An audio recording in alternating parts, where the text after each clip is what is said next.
लोकसभा चुनाव के लिए 11 अप्रैल को होने वाले प्रथम चरण के चुनाव के लिए आज से अधिसूचना के साथ ही नामांकन प्रक्रिया शुरू हो गई है। इस चरण में 20 राज्यों की 91 लोकसभा सीटों पर मतदान होना है। इन सीटों पर नामांकन दाखिल करने की आखिरी तारीख 25 मार्च होगी।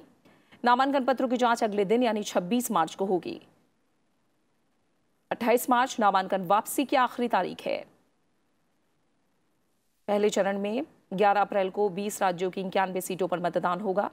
जिन राज्यों पर वोटिंग होगी उनमें आंध्र प्रदेश की 25, तेलंगाना की 17, उत्तर प्रदेश की 8, महाराष्ट्र की 7, असम की 5, बिहार और ओडिशा की 4-4, अरुणाचल प्रदेश, पश्चिम बंगाल, जम्मू कश्मीर और मेघालय की 2-2, वहीं मिजोरम, नागालैंड, सिक्किम, छत्तीसगढ़, त्रिपुरा, अंडमान निकोबार और लक्षद्वीप की 1-1 सीटें शामिल हैं।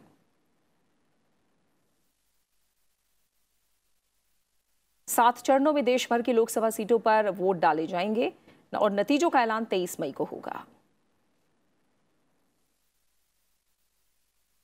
इसके अलावा आंध्र प्रदेश विधानसभा की सभी 175, अरुणाचल प्रदेश की सभी 60, सिक्किम की सभी 32 और ओडिशा के 147 में से 28 विधानसभा सीटों के लिए पहले चरण में 11 अप्रैल को मतदान होना है और इनके लिए भी आज ही अधिसूचना जारी हो गई है और चुनाव कार्यक्रम भी पहले चरण की लोकसभा सीटों के अनुरूप ही होंगे।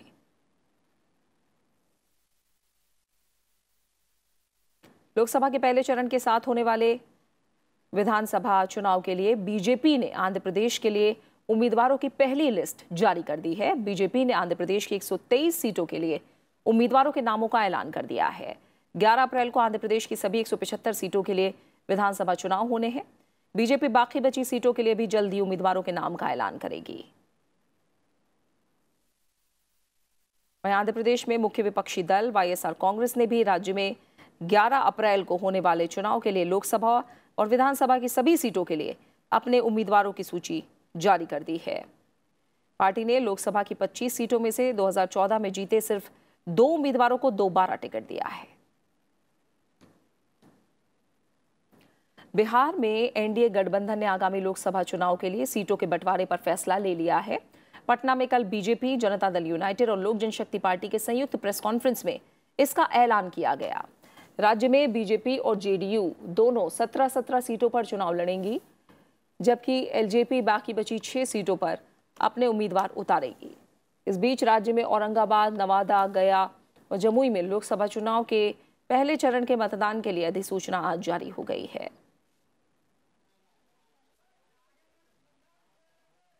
वहीं बिहार में महागठबंधन के बीच सीटों का पेच फंसा हुआ है। एक तरफ जहां आरजेडी और कांग्रेस के बीच सीटों को लेकर सहमति नहीं बन रही है, वहीं एनसीपी ने कटिहार सीट पर अपना दावा ठोक दिया है और उम्मीदवार उतारने की घोषणा कर दी है। एनसीपी महासचिव डीपी त्रिपाठी ने कहा कि कटिहार सीट एनसीपी के पास थी और जल्दी एनसीपी कटिहार में अपने उम्मीदवार की घोषणा करेगी। वहीं गठबंधन के मोर्चे पर उत्तर प्रदेश के बाद अब पश्चिम बंगाल में भी कांग्रेस को झटका लगा है। यहां कांग्रेस की सीट बंटवारे को लेकर सीपीएम की अगुवाई वाले वाम मोर्चा के साथ बातचीत नाकाम रही और इसके बाद कांग्रेस ने अकेले दम पर चुनाव मैदान में उतरने का फैसला लिया।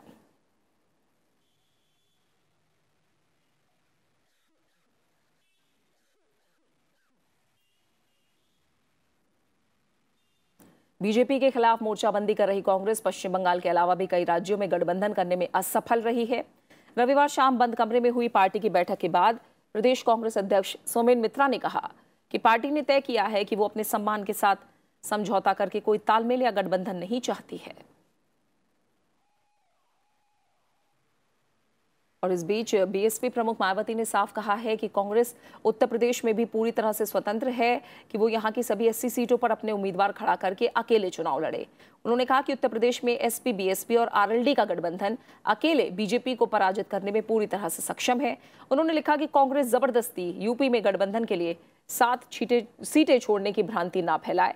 उन्होंने दोहराया कि उत्तर प्रदेश सहित पूरे देश में कांग्रेस से बीएसपी का कोई भी किसी भी तरह का तालमेल और गठबंधन बिल्कुल भी नहीं है। उन्होंने पार्टी कार्यकर्ताओं से कांग्रेस की ओर से फैलाए जा रहे किस्म के भ्रम में नहीं आने की अपील की। कांग्रेस की पूर्वी उत्तर प्रदेश की प्रभारी प्रियंका गांधी आज से राज्य में चुनाव प्रचार अभियान की शुरुआत कर चुकी हैं। प्रयागराज में संगम तट पर उन्होंने पूजा अर्चना की। प्रयागराज में मनैया घाट से कांग्रेस महासचिव प्रियंका गांधी वाड्रा ने 3 दिवसीय गंगा यात्रा शुरू की, जो वाराणसी के अस्सी घाट पर पूरी होगी।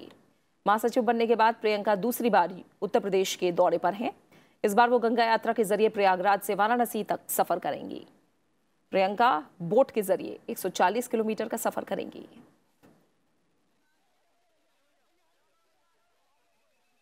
बीजेपी के नेता और केंद्रीय मंत्री अरुण जेटली ने विपक्ष पर तीखा हमला करते हुए कहा कि उनका गठजोड़ महामिलावट गठबंधन है और ये देश की राजनीति के लिए खतरनाक है।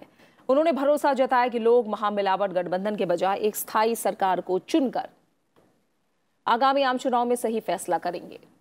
अरुण जेटली ने एजेंडा 2019 पर अपने 7वें ब्लॉग में कहा कि अलग अलग नेताओं और राजनीतिक दलों की विचारधाराओं वाला महामिलावट गठबंधन केवल राजनीतिक अस्थिरता का वादा कर सकता है। अरुण जेटली ने कहा कि इतिहास की बात करें तो भारत और भारतीयों के पास एक विकल्प है। वो 6 महीने की सरकार चुन रहे हैं या 5 साल की सरकार।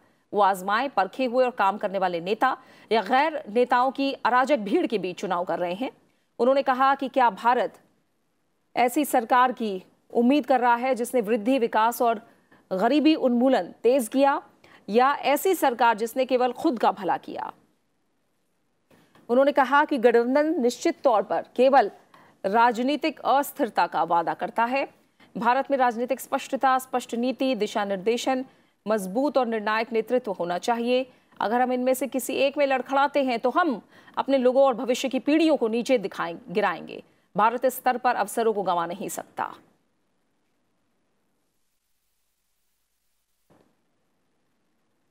पंद्रह मार्च को प्रधानमंत्री नरेंद्र मोदी ने अपने ट्विटर अकाउंट पर एक वीडियो जारी करके मैं भी चौकीदार मुहिम की शुरुआत की थी। प्रधानमंत्री ने कहा था कि जो भी व्यक्ति भ्रष्टाचार के खिलाफ लड़ रहा है वो चौकीदार है। इसी क्रम में प्रधानमंत्री नरेंद्र मोदी के साथ बीजेपी अध्यक्ष अमित शाह, रेल मंत्री पीयूष गोयल, स्वास्थ्य मंत्री जेपी नड्डा और कई अन्य नेताओं ने अपने नाम के आगे चौकीदार लगाया है।